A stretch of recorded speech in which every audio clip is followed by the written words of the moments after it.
ज़बरदस्ती अपने ऊपर डाल के फिर नहीं हम इसे ज़बह करेंगे, जो होता सो होगा, देखा जाएगा, ये मुनासिब नहीं है। दूसरे जो शहर हैं तमिलनाडु के वो कोई दूर नहीं, आंध्रा के भी बहुत सारे शहर करीब हैं, आप वहाँ जाएँ ज़बह करके आ जाएँ अगर इतना ही शौक़ हो।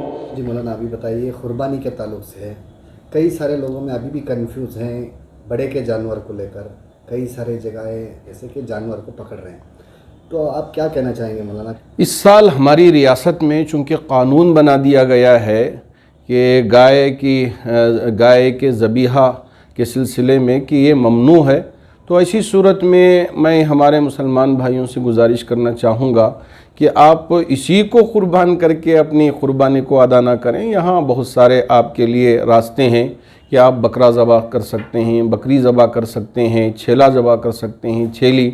और अगर गाय या बैल या भैंस इस तरह या ऊँट ज़बह करना चाहते हैं तो हमारी करीब की पड़ोस की रियासतें हैं, जैसे तमिलनाडु में वहाँ कोई ममानात नहीं है, आंध्रा वहाँ कोई ममानात नहीं है, और इसी तरह तेलंगाना है और केरल है, ये सारे हमारे साउथ के स्टेट्स हैं, यहाँ किसी तरह की कोई ममानात नहीं है। अलबत्ता सिर्फ हमारी रियासत में यहाँ ममनू करार दिया गया है।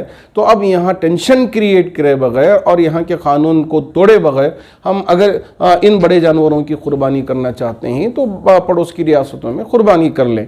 लेकिन यहाँ अब लेके आए हैं ज़बरदस्ती, फिर उसके बाद फिर गिला शिकवा करें कि पकड़ लिया और मार रहे हैं, तकलीफ़ दे रहे हैं।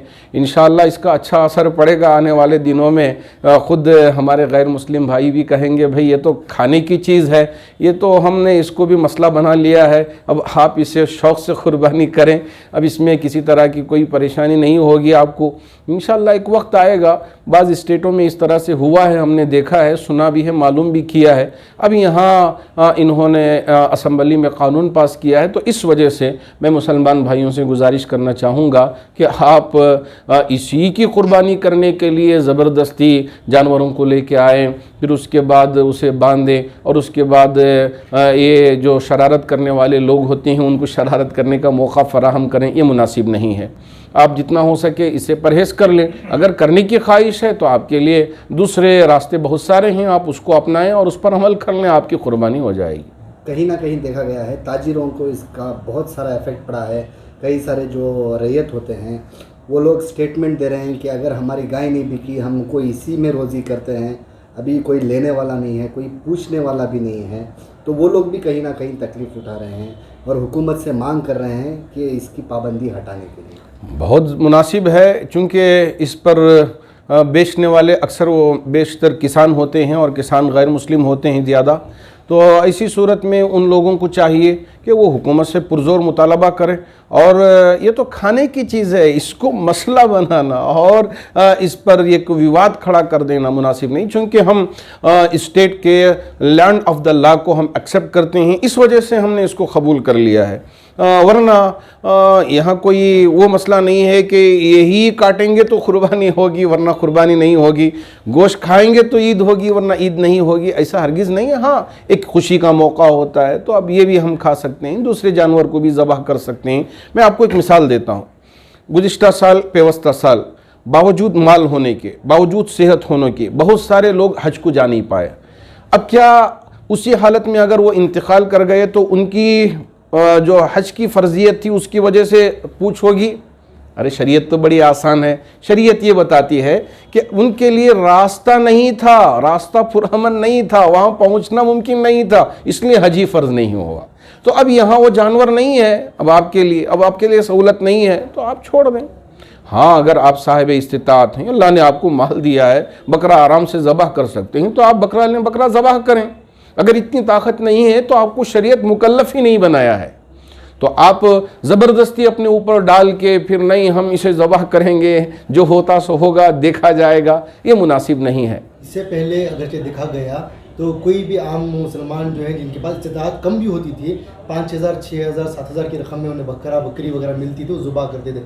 इस मरतबा बड़े का जानवर बैन करने की वजह से बहुत महंगाई बढ़ गई है, महंगे में आ रहे हैं, तो ऐसे लोग क्या करेंगे? क्या इनके ऊपर कोई गुंजाइश है शरीयत? नहीं, बिल्कुल पड़ोस की रियासत में गुंजाइश है। यहाँ से हुसूर कोई दूर नहीं है, यहाँ से दूसरे जो शहर हैं तमिलनाडु के वो कोई दूर नहीं, आंध्रा के भी बहुत सारे शहर करीब हैं, आप वहाँ जाएं ज़बह करके आ जाएं अगर इतना ही शौक़ हो। तो कोई मसला नहीं बनता आपको।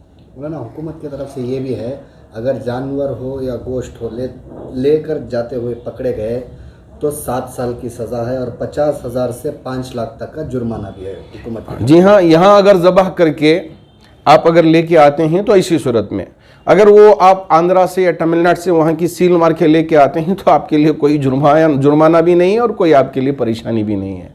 तो क्या है मौलाना आखिरी मैसेज? बस मैं उम्मत मुस्लिमा से ये कहना चाहूँगा कि इस वक्त हमको बहुत फूंक फूंक के कदम रखना है, समझदारी से काम करना है और हिकमत और दूरअंदेशी से काम करना है। बाज़ दफ़े हमारी ये दूरअंदेशी हिकमत इन गैर मुस्लिम भाइयों के अंदर ही एक जज्बा पैदा करेगी कि इनके ऊपर जुल्म हो रहा है और ये बेचारे देखिए ये बावजूद इतने सारे जुल्म होने के ये खामोश बैठे हुए हैं, तो वो अल्लाह उनको खड़ा करेगा और वो आगे आएंगे, हमारा ताउन करेंगे, साथ देंगे। अब मैं हमारे मुस्लिम भाइयों से कहना चाहूँगा कि ज़बरदस्ती करके कोई ऐसी हरकत ना करें जिसकी वजह से हमको ही शर्मिंदा होना पड़े। शुक्रिया।